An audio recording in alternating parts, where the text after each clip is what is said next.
दोस्तों, अमित शाह के 2 दिन के बंगाल दौरे से बंगाल के भारतीय जनता पार्टी के कार्यकर्ताओं में जोश भर गया है और अब जो रणनीति बनी है उसके अनुसार ये तय हो चुका है कि इस बार बंगाल में भारतीय जनता पार्टी की सरकार हर कीमत पर बन के रहेगी।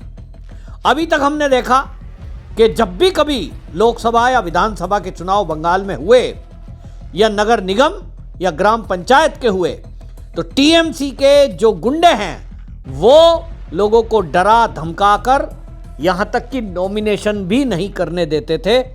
ये अब आरोप तो कांग्रेस के अधीर रंजन चौधरी भी लगा रहे हैं। लेकिन इस बार भारतीय जनता पार्टी ने जो रणनीति बनाई है उसके अनुसार अमित शाह को बंगाल की कमान संभाली गई है और जब अमित शाह मैदान में हो तो ये हो नहीं सकता कि कार्यकर्ता किसी से डर जाएं। और यही कारण है अमित शाह के 2 दिन की इस बंगाल दौरे में जिस तरह की रणनीति तैयार हुई है, अब उसमें कहीं ना कहीं ममता बनर्जी को अपनी सत्ता जाती हुई दिखाई दे रही है, क्योंकि रणनीति में जिस तरह से चुनाव जीतने के लिए अमित शाह अपनी रणनीति बनाते हैं उसमें उनको कहा गया है भारतीय जनता पार्टी का चाणक्य। तो भारतीय जनता पार्टी के चाणक्य जब मैदान में हो तो ये हो नहीं सकता कि कोई रूठा हुआ है तो वो रूठ कर घर में बैठ जाए, कोई टूटा हुआ है तो वो बीजेपी से अलग हो जाए। और यही कारण है कि अमित शाह के इस दौरे में जिस तरह से उन्होंने रणनीति बनाई, आप सोचिए कि चारों स्तंभ को मजबूत किया है और अमित शाह ने जो टीम तैयार की है उनका अपना काम करने का तरीका है। और ये मैंने उत्तर प्रदेश के चुनाव में भी देखा है, ये बिहार के चुनाव में भी देखा है कि कोई नेता कितना भी बड़े कद का क्यों ना हो, अमित शाह व्यक्तिगत रूप से उससे बात करते हैं, हर संभव कोशिश करते हैं कि वो पार्टी के लिए काम करे, पार्टी से नाराज ना हो। और किसी की, मुझे तो नहीं लगता है कि भारत के अंदर किसी भाजपा नेता की ये हिम्मत है कि अमित शाह उसको फोन करें और कहें कि आइए हमारे साथ, नाराजगी छोड़िए, और वो उसके बाद भी नाराज बैठा रहे। भाई, अमित शाह के काम करने का तरीका है, प्यार भी खूब करते हैं, दुलार भी खूब करते हैं, तो फिर फटकार भी ढंग से ही लगाते हैं। और इसीलिए अमित शाह ने इस मीटिंग के दौरान दिलीप घोष, आपको बताऊं, उनको साथ में बिठाया। जो प्रदेश अध्यक्ष हैं श्रमिक भट्टाचार्य, उनको साथ बिठाया, क्योंकि संगठन को साथ लेकर चलना जरूरी है। नेता प्रतिपक्ष शुवेंदु अधिकारी, जो मुख्यमंत्री का चेहरा माने जा रहे हैं, रोज फाइट में दिखाई देते हैं, उनको साथ बिठाया। और पूर्व प्रदेश अध्यक्ष सुकांत मजूमदार को भी एक मेज पर साथ बिठाया। यह अमित शाह के काम करने का तरीका है कि चारों स्तंभ को दूर करने के लिए, मजबूत करने के लिए, चारों स्तंभ को जो मजबूत करने के लिए उन्होंने काम किया। एक में दिलीप घोष हैं, जो आप देखिए कि वो इस तरह की बातें देखते हैं जो वहाँ जमीन पर क्या करना है।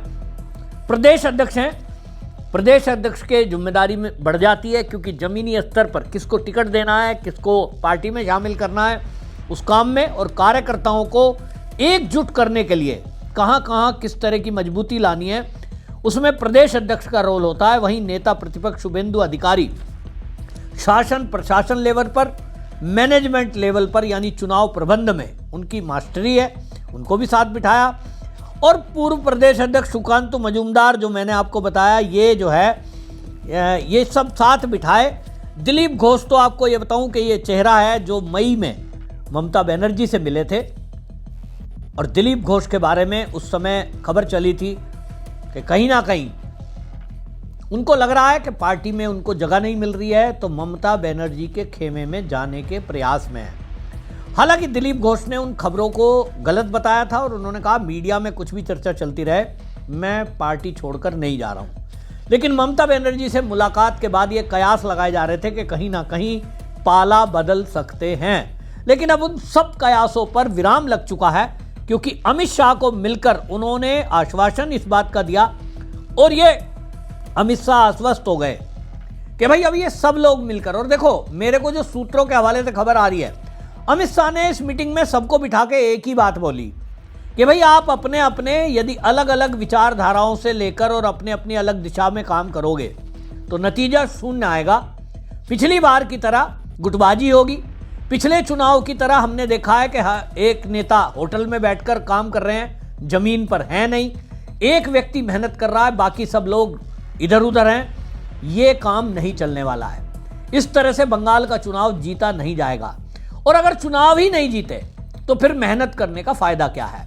परिणाम आएगा जब सत्ता बनेगी, और सत्ता में हम आएंगे तो उसके बाद आप लोग जो सोच रहे हैं कि आपको जगह नहीं मिली, भाई जगह तो तभी मिलेगी जब सरकार बनेगी। तो सरकार में कोई मंत्री बनेगा, कोई विधानसभा अध्यक्ष बनेगा, किसी के हाथ में पुलिस की पावर आएगी यानी गृह मंत्रालय आएगा।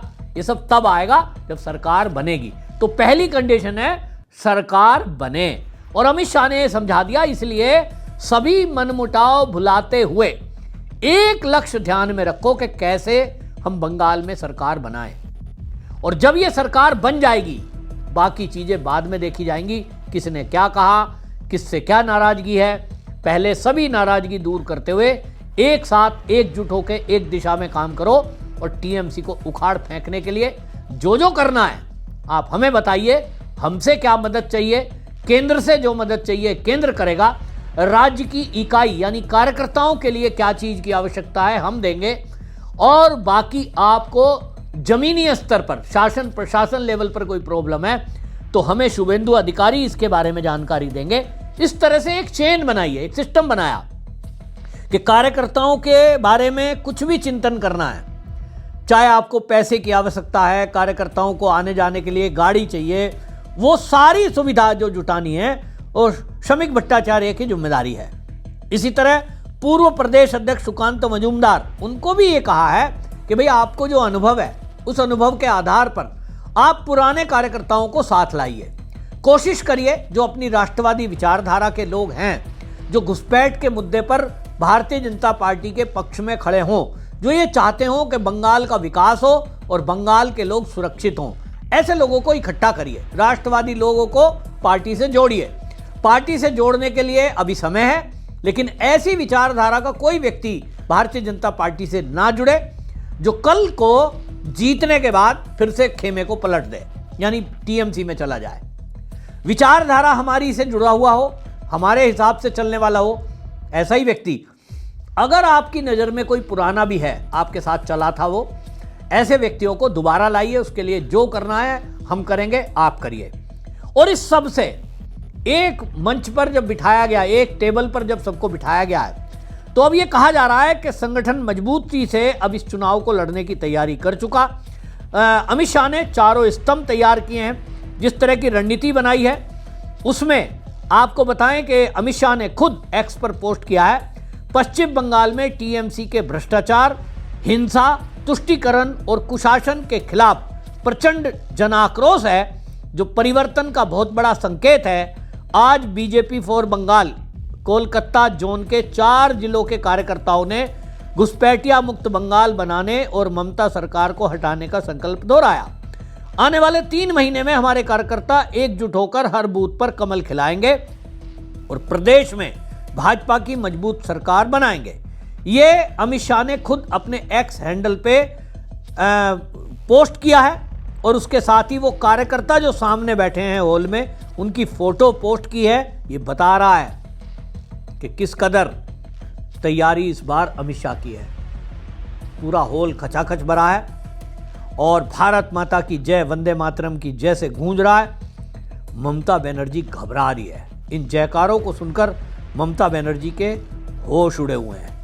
अब आप समझ लें कि जो लोग कहते हैं कि हाँ भाई मुश्किल तो है, 70% हिंदुओं का वोट भारतीय जनता पार्टी को मिलेगा तो ही भारतीय जनता पार्टी जीत पाएगी, क्योंकि वो जो 30% वोट मुस्लिमों का है वो तो ममता बनर्जी का वोट है। लेकिन इसमें भी एक पेच है, और पेच क्या है मैं पहले वीडियो में बता चुका हूं आपको कि इस बार जो ममता बनर्जी ये सोच रही है कि 30% मुस्लिम का वोट तो उसी का है, अब की बार बीच में वहां शाहजहां शेख, उसका जो लीडर हुआ करता था, इस पक्ष की वोट लाया करता था, अब उसकी जगह बाबरी मस्जिद बनाने वाला वहां पर इस बार हुमायूं कबीर अब बीच मैदान में कूदने वाला है। पार्टी अलग रहेगी।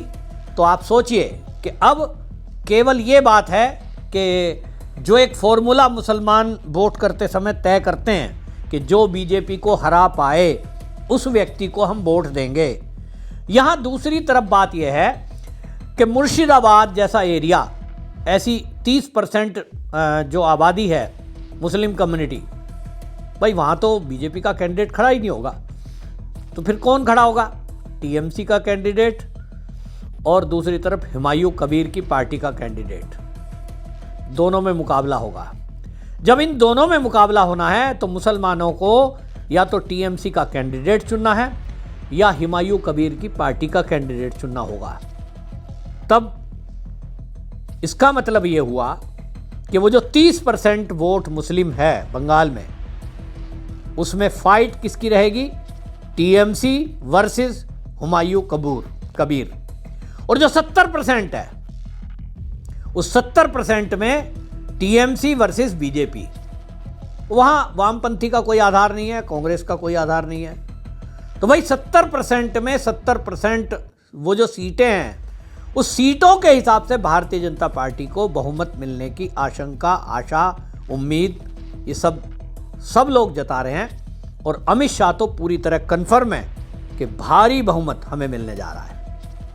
अगर मुस्लिम वोट 2 जगह बढ़ता है तो फिर समझ लीजिए निश्चित रूप से जो अमित शाह दावा कर रहे हैं सच होगा। आपकी क्या राय है? कमेंट में जरूर लिखें, वीडियो शेयर करें। वंदे मातरम।